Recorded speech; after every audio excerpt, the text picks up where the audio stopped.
लोग रात के टाइम नहीं गुजरते हैं। वहाँ पर रात के टाइम अजीबो-गरीब मखलूक घूमती नज़र आई है बहुत से लोगों को। और मेरे ऑफिस में तुम लोगों से पहले एक लड़का काम करता था, उसके साथ भी यही अजीबो-गरीब चीज़ें होती थी।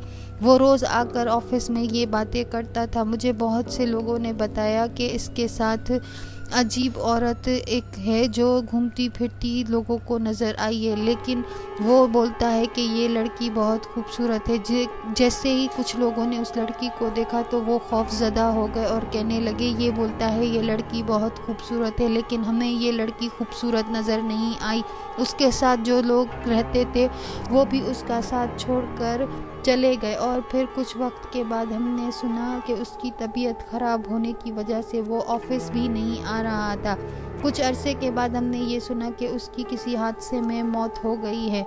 तुम लोगों को यही मशवरा है कि तुम लोग भी उस रास्ते से मत गुजरना। सालार के दोस्त ने ये सारी बातें सुनी तो उसने अपने सर से कहा कि मैं आपकी बातों पर यकीन करता हूँ, और हमें पहले भी वहाँ पर किसी ने लिफ्ट दी थी और ये सारी बातें बताई थी, लेकिन सालार को इन बातों पर यकीन नहीं था, इसलिए सालार रोज़ उसी रास्ते से गुजरता था। मैंने तो अपना रास्ता ही बदल दिया उस दिन के बाद। लेकिन कुछ दिनों के बाद मैंने सालार की बातें सुनी और दिन के टाइम गया तो वहाँ पर कुछ बच्चे खेल रहे थे।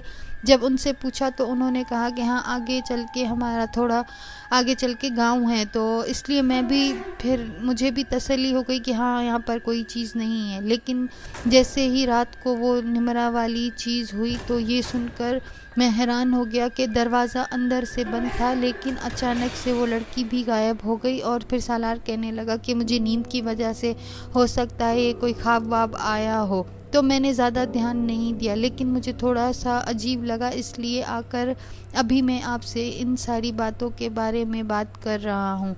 तो वो कहने लगे कि ठीक है, आइंदा तुम लोग उस रास्ते से मत गुजरना। और फिर सालार को भी अंदर बुला लिया और सालार से कहने लगे कि कब से तुम्हारे साथ ये चीज़ें हो रही हैं। सालार ने उनको सच्चाई बता दी कि बहुत टाइम से मैं एक लड़की